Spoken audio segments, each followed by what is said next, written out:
بسم الله الرحمن الرحيم.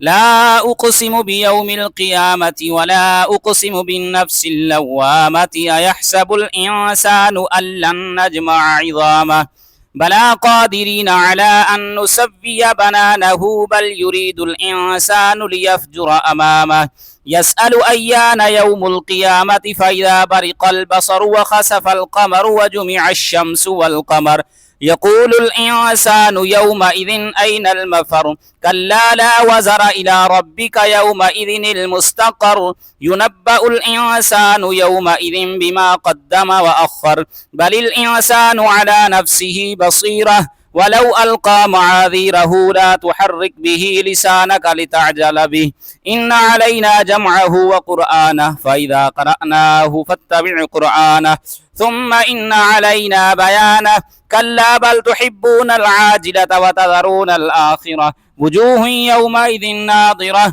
إلى ربها ناظرة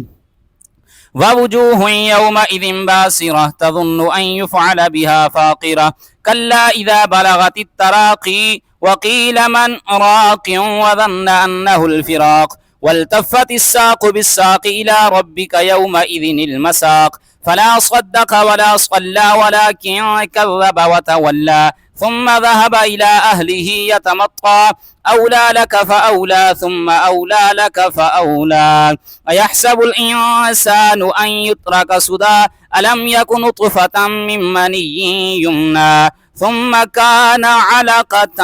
فخلق فسوى فجعل منه الزوجين الذكر والأنثى أليس ذلك بقادر على أن يحيي الموتى